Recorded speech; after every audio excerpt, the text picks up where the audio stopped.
नमस्कार, मैं दामिनी और आप देख रहे हैं बुलेटिन अपडेट। आज बुलेटिन में चर्चा करेंगे सबसे पहले दिल्ली की जामिया मिलिया इस्लामिया यूनिवर्सिटी से उठे एक सवाल से, जहां बीए ऑनर्स सोशल वर्क के सेमेस्टर 1 एग्जाम में परीक्षा में छात्रों से सवाल पूछा गया कि भारत में मुस्लिम अल्पसंख्यकों पर अत्याचार के उदाहरण के साथ व्याख्या करें। वहीं महाराष्ट्र की राजनीति में करीब 20 साल के बाद ठाकरे परिवार एक मंच पर नजर आया। जिन दो चेहरों को लोग अलग अलग रास्तों पर देख चुके थे, वही चेहरे आज एक मंच पर खड़े दिखे। तो दूसरी ओर बांग्लादेश में हिंसा और तनाव के बीच अब भारत के पूर्वोत्तर राज्यों को लेकर भी तीखे बयान सामने आने लगे हैं और असम का कार्बी आंगलोंग जिला एक बार फिर हिंसा और तनाव की चपेट में आ गया है। वहीं आखिर में उत्तर प्रदेश में हाल ही में ग्रामीण आबादी विधेयक 2025 यानी घरौनी कानून को पास कर दिया गया है। इन सब पर बात करने से पहले एक नजर आज की हेडलाइंस पर। लीबिया के आर्मी चीफ जनरल मोहम्मद अल हद्दाद की प्लेन क्रैश में हुई मौत, 7 और लोग भी मारे गए। तुर्की में उड़ान भरने के 30 मिनट बाद हुआ हादसा। अमेरिका ने दी भारत को चेतावनी, चीन दोहरी चाल चल रहा है। एक तरफ दिल्ली से रिश्ते सुधारने की कोशिश, दूसरी तरफ पाकिस्तान को हथियार दे रहा। ताइवान में महसूस किया गया 6.1 तीव्रता का भूकंप, चीन, फिलीपींस और जापान तक झटके। ताइवान में पिछले साल 7.2 तीव्रता का भूकंप आया था। ऑक्सफोर्ड यूनियन में भारतीय पाकिस्तानी छात्र में हुई डिबेट, भारतीय छात्र बोला पाक बेशर्म देश उसे शर्मिंदा नहीं कर सकते। मुंबई हमले से कड़वा सबक मिला। 20 साल बाद फिर एक साथ आए शिवसेना नेता उद्धव ठाकरे और एमएनएस के नेता राज ठाकरे। कहा हमारी सोच एक, बटेंगे तो बिखरेंगे। महाराष्ट्र के 29 नगर निगम चुनाव में 15 जनवरी को होगा मतदान। और अब खबरें विस्तार से। दिल्ली की जामिया मिलिया इस्लामिया यूनिवर्सिटी से उठा एक मामला अब सिर्फ शिक्षा तक सीमित नहीं रहा। ये मुद्दा अब राजनीति, सोशल मीडिया और सड़कों तक पहुंच चुका है। मामला है बीए ऑनर्स सोशल वर्क के सेमेस्टर 1 की परीक्षा का। एग्जाम पेपर में छात्रों से पूछा गया सवाल था कि भारत में मुस्लिम अल्पसंख्यकों पर अत्याचार की उदाहरण के साथ व्याख्या करें। जैसे ही इस सवाल की तस्वीर सोशल मीडिया पर आई, बवाल मच गया। लोगों ने सवाल उठाया कि क्या ये एक एकेडमिक प्रश्न है या फिर किसी खास सोच को बढ़ावा देने की कोशिश। आलोचकों का कहना है कि शिक्षा के मंच को विचारधारा की लड़ाई में घसीटा जा रहा है। वहीं कुछ लोगों ने इसे एकेडमिक स्वतंत्रता से जोड़कर देखा। विवाद जब बढ़ने लगा तो यूनिवर्सिटी प्रशासन को हस्तक्षेप करना पड़ा।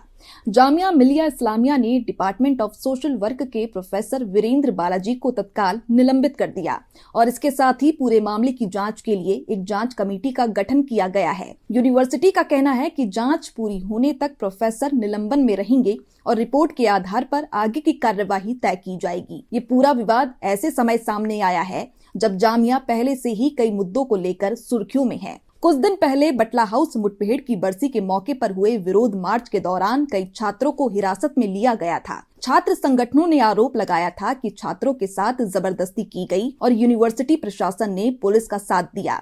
अब परीक्षा के सवाल ने माहौल को और ज्यादा संवेदनशील बना दिया है। छात्र, शिक्षक और आम लोग सब यही पूछ रही हैं कि क्या विश्वविद्यालय का काम समाज को जोड़ना है या समाज में और खाई पैदा करना। ये मामला सिर्फ एक सवाल का नहीं है, ये बहस है शिक्षा की दिशा की। ये सवाल है एकेडमिक जिम्मेदारी का और ये परीक्षा है उस भरोसे की जो छात्र अपने शिक्षण संस्थानों पर करते हैं। अब सबकी निगाहें जांच कमेटी की रिपोर्ट पर टिकी हुई है।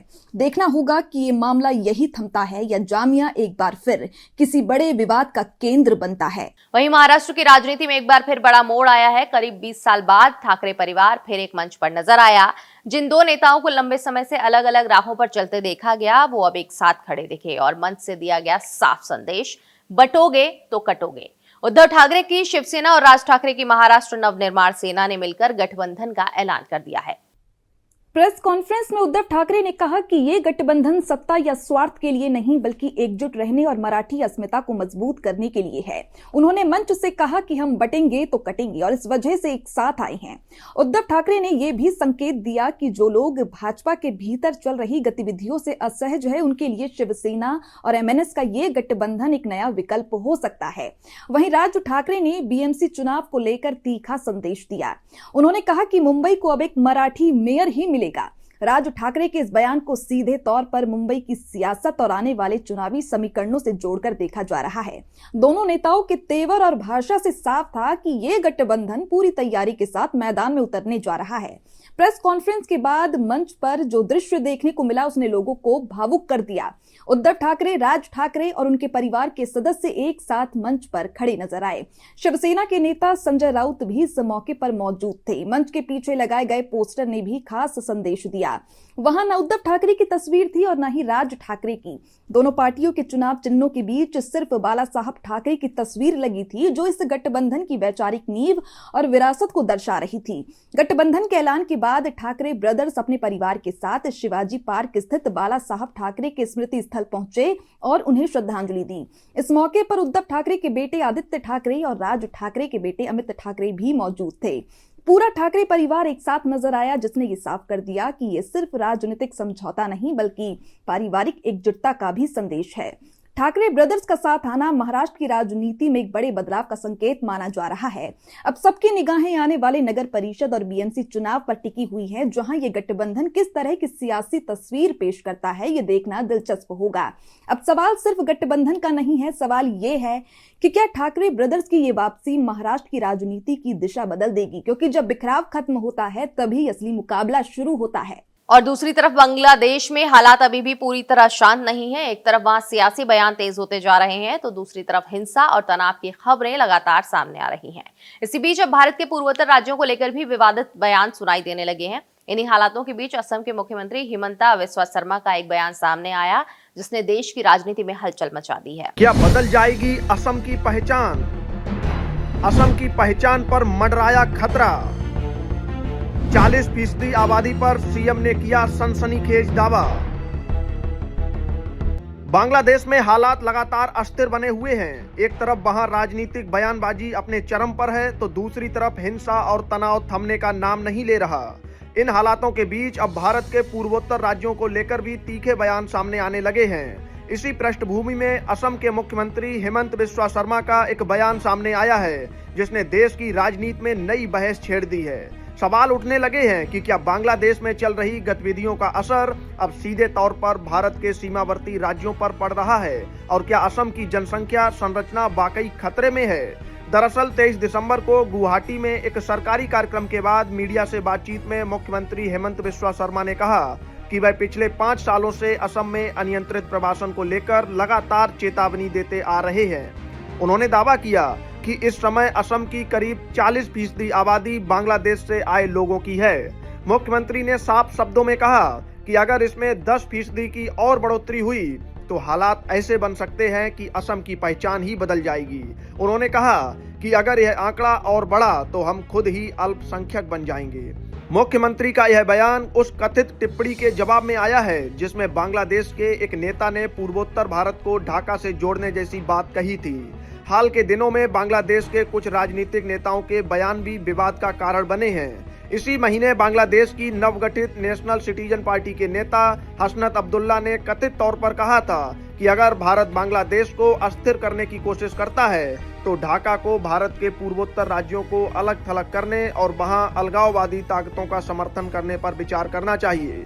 उन्होंने यह भी कहा था कि भारत का पूर्वोत्तर क्षेत्र भौगोलिक रूप से संवेदनशील है, क्योंकि उसका संपर्क देश के बाकी हिस्सों से केवल सिलीगुड़ी कॉरिडोर यानी चिकन नेक के जरिए होता है। इन्हीं बयानों के संदर्भ में मुख्यमंत्री हिमंत बिस्वा शर्मा ने प्रवासन के मुद्दे को सिर्फ सामाजिक समस्या नहीं बल्कि राष्ट्रीय सुरक्षा से जुड़ा गंभीर विषय बताया। उन्होंने कहा कि दशकों से जारी अनियंत्रित प्रवासन असम की मूल आबादी, उसकी संस्कृति और भाषा के लिए अस्तित्व का संकट बन चुका है। मुख्यमंत्री ने यह भी कहा कि अगर राज्य में मुस्लिम आबादी 50% से ज्यादा हो जाती है तो सामाजिक संतुलन बनाए रखना बेहद मुश्किल हो जाएगा।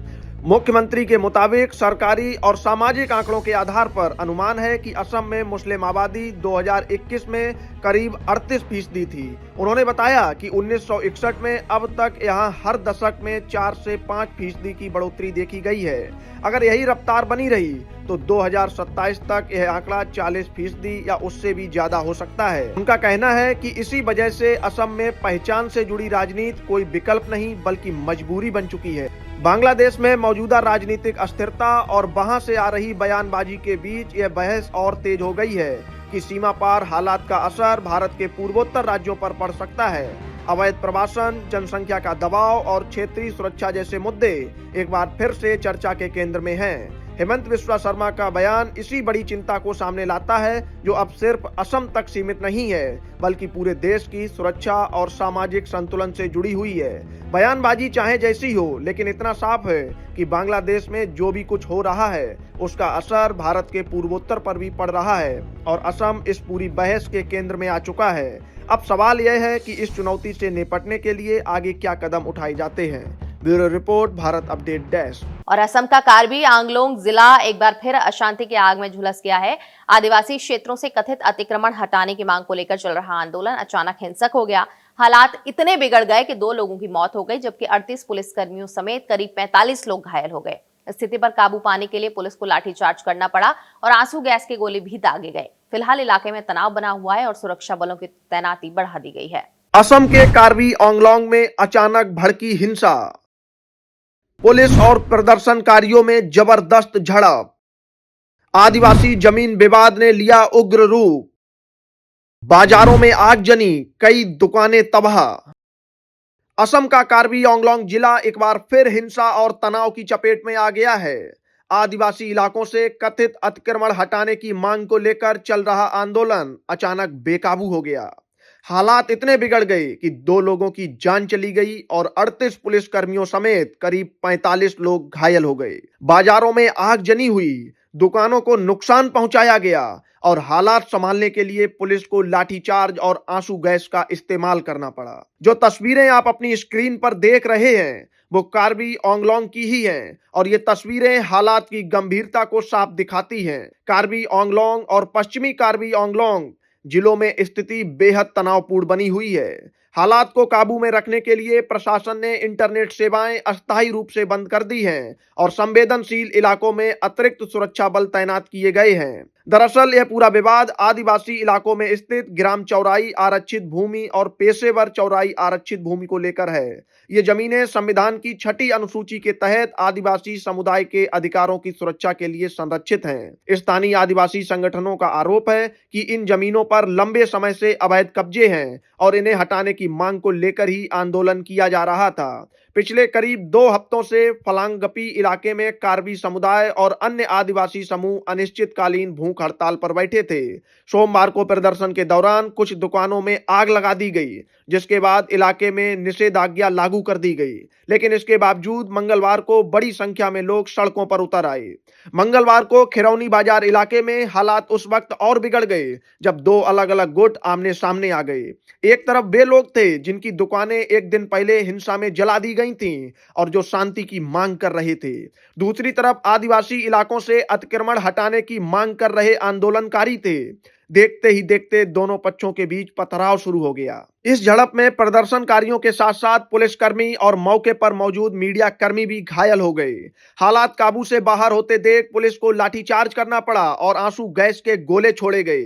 पुलिस के मुताबिक हिंसा के दौरान एक इमारत में आग लगा दी गई, जहां से 25 वर्षीय दिव्यांग युवक सुरेश डे का शव बरामद हुआ है। वहीं झड़प के दौरान अथिक तिमुंग नाम के एक अन्य व्यक्ति की भी जान चली गई। इन घटनाओं के बाद पूरे इलाके में डर और गुस्से का माहौल है। प्रदर्शनकारियों पर बम फेंकने, तीर चलाने और वाहनों को आग के हवाले करने जैसे गंभीर आरोप भी लगे हैं। हालात इतने खराब हो गए कि खुद असम पुलिस के महानिदेशक हरमीत सिंह भी पथराव में घायल हो गए। असम पुलिस के डीजीपी हरमीत सिंह ने बताया कि प्रदर्शनकारियों से बातचीत की गई थी और उन्हें हिंसा न करने का भरोसा दिया गया था, लेकिन इसके बावजूद हालात बिगड़े। उन्होंने साफ कहा कि अगर कोई कानून अपने हाथ में लेगा तो पुलिस सख्त कार्रवाई करेगी। कल रात से या कल दिन से ये भीड़ इकट्ठी है। कल दोपहर में मैं आ गया था, लेट आफ्टरनून, और अकेला, आप लोग ने देखा, सब प्रेस ने देखा, पूरी पब्लिक ने देखा, अकेला मैं प्रोटेस्टर्स के बीच में गया without any protection, without anybody else. मैंने रात भर उनसे बात की। They agreed and today, last night, then their leader was brought from Guwahati. He had only been taken for a medical checkup because the doctor felt that the people on hunger strike, that health is deteriorating. But somebody spread a miss information फैलाया गया कि उनको arrest किया गया है। और जिस type का ये प्रोटेस्ट था, इतने लोग इकट्ठे हुए, फिर भी कल से हम लोग रिस्ट्रेंट पे थे, आज भी हम रिस्ट्रेंट रहे। कल उन्होंने ब्रिज टेक ओवर कर लिया था, फिर बातचीत करके कल ब्रिज खाली करवाया, फिर मिनिस्टर मनोज पेगू साहब आए, सब कुछ हुआ। मैं बैकग्राउंड इसलिए दे रहा हूं क्योंकि आपका नेशनल चैनल है। लेकिन आज शाम को उन्होंने फिर ब्रिज टेक ओवर करने की कोशिश की, फिर हम लोग ने दोपहर में जब पीछे किया तो शाम को they attacked. It was a proper attack from both sides, from जनता side and from this side जिधर आप देख रहे हैं डेली मार्केट में आग लगी हुई है। वहीं असम पुलिस के आईजी कानून व्यवस्था अखिलेश कुमार सिंह ने कहा कि एक क्षेत्र को खाली करा लिया गया है और बाकी इलाकों में भी जल्द कार्रवाई की जाएगी। उन्होंने लोगों से अपील की कि किसी भी समस्या का समाधान कानूनी रास्ते से ही निकाला जाएगा। मुख्यमंत्री हेमंत बिस्व शर्मा ने सोशल मीडिया के जरिए बताया कि वह पश्चिमी कार्बी आंगलोंग की स्थिति पर नजर लगातार बनाए हुए हैं। उन्होंने 2 लोगों की मौत पर दुख जताया और कहा कि प्रभावित परिवारों को हर संभव मदद दी जाएगी। मुख्यमंत्री ने यह भी कहा कि हालात सामान्य करने के लिए सभी पक्षों से बातचीत की जा रही है और खिरौनी इलाके में अतिरिक्त सुरक्षा बल तैनात किए जा रहे हैं। प्रशासन का कहना है कि इंटरनेट सेवाएं बंद करने का फैसला अफवाहों और गलत सूचनाओं को फैलने से रोकने के लिए लिया गया है। पूरे जिले में भारी संख्या में पुलिस और अर्धसैनिक बल तैनात हैं और संवेदनशील इलाकों में लगातार गश्त की जा रही है। फिलहाल कार्बी आंगलोंग में शांति बहाल करना प्रशासन के लिए सबसे बड़ी चुनौती बना हुआ है। आदिवासी भूमि अधिकारों से जुड़ा यह विवाद नया नहीं है, लेकिन जिस तरह ये हालात हिंसा में बदल गए हैं उसने कई सवाल खड़े कर दिए हैं। सरकार बातचीत से समाधान निकालने की बात कर रही है, लेकिन जमीन पर स्थिति अभी भी नाजुक बनी हुई है। आने वाले दिन तय करेंगे कि हालात शांत होते हैं या फिर तनाव एक बार फिर भड़कता है। Bureau report, Bharat update desk. और वहीं उत्तर प्रदेश में हाल ही में ग्रामीण आबादी विधेयक 2025, जिसे घरौनी कानून कहा जा रहा है, उसे मंजूर कर दिया गया। ये कानून गांवों में रहने वाले लोगों के लिए काफी अहम माना जा रहा है। इसके लागू होने से अब ग्रामीणों को अपने घर और जमीन के पक्के दस्तावेज मिलेंगे, जिनके आधार पर वो बैंक से लोन जैसी सुविधाएं आसानी से ले सकेंगे। उत्तर प्रदेश सरकार और केंद्र सरकार ने मिलकर इस योजना को लागू किया है। अब तक लगभग 1,10,344 गाँव को इस योजना में शामिल किया गया है। इनमें से 90,573 गाँव में ड्रोन सर्वे पूरा हो चुका है। मई तक लगभग 1 करोड़ 6 लाख घरौनियां तैयार की जा चुकी थी और 1 करोड़ 1 लाख से अधिक घरौनियां ग्रामीणों को बांट दी गई हैं। इस कानून के आने से अब घरौनी के नाम बदलने, संपत्ति बेचने, विरासत या उत्तराधिकार में होने वाले विवादों का सही नियम तय हो जाएगा। सभी बदलाव और नामांतरण अब साफ और पारदर्शी तरीके से होंगे। इससे ग्रामीणों के जमीन और घर से जुड़े काम आसानी से हो जाएंगे और झगड़े कम होंगे। ग्रामीणों को सबसे बड़ा फायदा ये होगा कि वो अपनी संपत्ति के आधार पर बैंक से लोन आसानी से ले सकेंगे और इसके साथ ही अब उन्हें सरकारी योजनाओं का लाभ लेने में भी आसानी होगी। घरौनी में स्वामी का नाम, भूखंड का ब्यौरा, क्षेत्रफल, रेखा चित्र और स्थानिक जानकारी दर्ज रहेगी, जिससे किसी भी तरह की धोखाधड़ी या गलतफहमी की संभावना कम हो जाएगी। सरकार का मानना है कि इस विधेयक से ग्रामीण इलाकों में संपत्ति विवाद कम होंगे और लोग अपने घर और जमीन के रिकॉर्ड को कानूनी तरीके से सुरक्षित रख पाएंगे और इसके साथ ही बैंक से लोन लेना, सरकारी योजनाओं का लाभ उठाना और आर्थिक मदद पाना आसान हो जाएगा। तो आज हमारे इस बुलेटिन अपडेट में इतना ही, लेकिन खबरों का सिलसिला लगातार ऐसे ही जारी रहेगा। आप बने रहिए हमारे साथ और देखते रहिए भारत अपडेट।